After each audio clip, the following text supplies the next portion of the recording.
Por volta dos anos de 1870 a 1940 ocorreu um movimento rebelde muito peculiar no Nordeste brasileiro, o cangaço. Muitos conhecem esse movimento através de programas de TV, livros, filmes e séries, como a minissérie Lampião e Maria Bonita, o filme O Cangaceiro e a grande obra do cineasta baiano Glauber Rocha, Deus e o Diabo na Terra do Sol. Além disso, diversos cordéis contam a história da vida no cangaço. Mas em que contexto que surgiu o cangaço? O que o faz tão ambíguo no imaginário da população brasileira? Vamos entender, enfim, a importância deste movimento para a formação histórica, política e cultural do Brasil.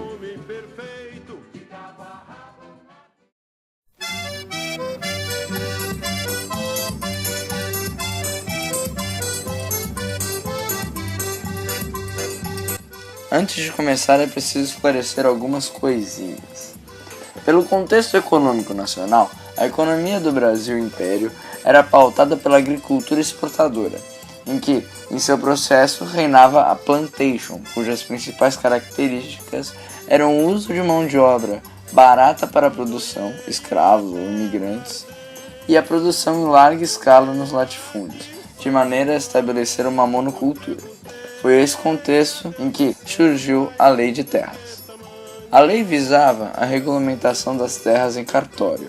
Além disso, criava as chamadas terras devolutas, terras pertencentes à coroa, que poderiam ser vendidas, mas a preços bem caros.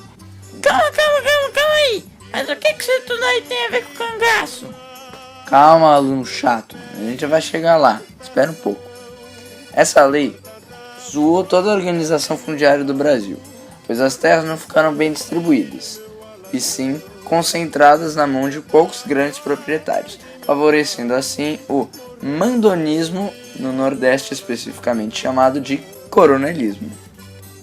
Bom, o coronelismo era nada mais nada menos que um sistema onde um grande latifundiário, por conta de seu poder sobre a terra e os meios de produção, acaba por fazer com que a população da região se torne totalmente dependente do dono do latifúndio, chamado de coronel. Estes coronéis agiam de maneira muito violenta para conseguir o que queriam, tornavam-se, entre aspas, ditadores da região. Os cangaceiros surgem no século XIX como capangas dos coronéis, que, com o tempo, passaram a se desvincular de seus patrões e, enfim, viver suas vidas de maneira independente.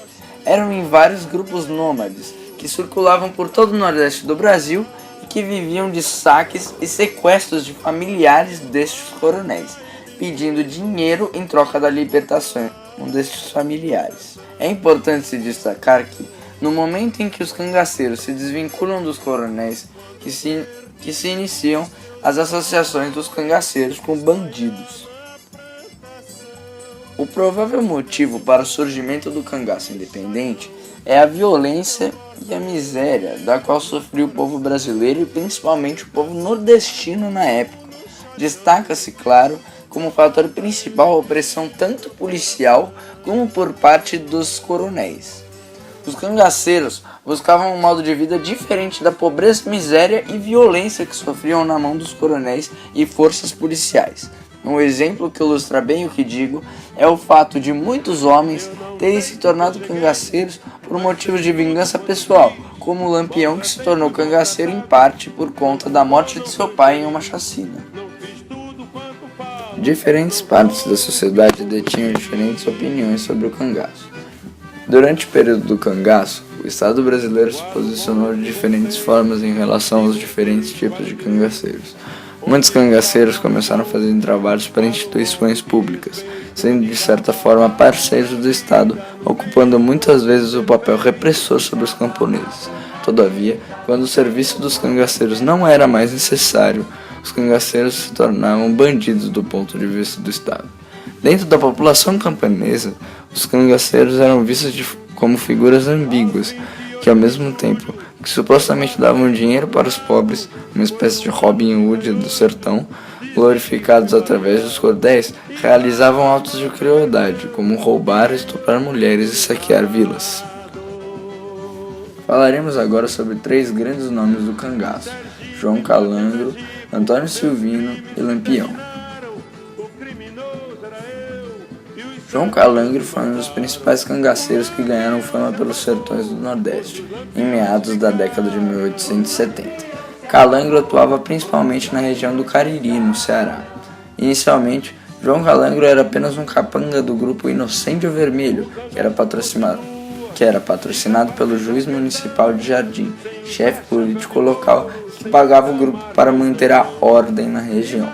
Todavia, após a morte de Inocêncio pela polícia em 1879, Calangro, que se gabava por ter matado 33 pessoas, tomou a liderança do movimento. Com Calangro como líder do movimento, o grupo começou a realizar serviços para senhoras de engenho, povoados e até mesmo autoridades para conter os grupos de retirantes que fugiam da seca de 1877, que estavam saqueando vilarejos em busca de alimento. No entanto, após o fim dos problemas com os retirantes, os serviços do bando de João Calangro foram dispensados, virando então bandidos aos olhos do Estado. Assim, se iniciou no sertão uma caçada pelo bando de João, culminando na sua saída do bando e fuga para o Piauí, onde os relatos de seu destino são desconhecidos. Antônio Silvino era filho de cangaceiros que atuavam no Rio Grande do Norte e Paraíba. O mesmo aderiu ao cangaço após a morte de seu pai, em busca de vingança. Entrou para o bando de Luiz Mansidão. Logo que entrou no bando, deixou os ideais de vingança e começou a apenas praticar saques a latifundiários, e repartindo esses saques com a população. Com a modernização do Nordeste nos anos 1910, Antônio Silvino começou a sabotar empresas que buscavam trazer luz elétrica e linhas de ferro para a região, chegando até a sequestrar engenheiros da Great Western. Assim, se tornou um dos cangaceiros mais procurados do sertão, e sua história de façanhas sendo contadas através de cordéis e o boca a boca da população. Por fim, Antônio Silvino foi preso em 1914, dando término às suas atividades no cangaço, condenado a 30 anos, dos quais cumpriu 23, sendo solto em 1937 após mandar uma carta a Getúlio Vargas, justificando já ter cumprido pena suficiente. Silvino morre em 1944 na Paraíba. Nascido como Virgulino Ferreira em 1898, no estado de Pernambuco, Lampião, no ano de 1919, presenciou seu pai sendo morto pela polícia. Assim, em busca de vingança contra a mesma, entrando para o bando do cangaceiro Senhor Pereira, realizava saques a latifundiários e vilarejos. Ganhou o nome de Lampião por conta dos tiros que dava à noite, iluminando a escuridão. Também muitas vezes é conhecido como Robin Hood do Sertão, tendo em vista que repartiu dinheiro com pobres e miseráveis. Chegou a se tornar o cangaceiro mais procurado do sertão. Tinha um relacionamento com uma das mais importantes figuras femininas no cangaço, Maria Bonita, que participava das ações junto com o Lampião. Virgulino foi morto por policiais no ano de 1938, junto com seu bando em uma emboscada. Sua cabeça foi exposta em diversas cidades do Nordeste, como Salvador e Maceió.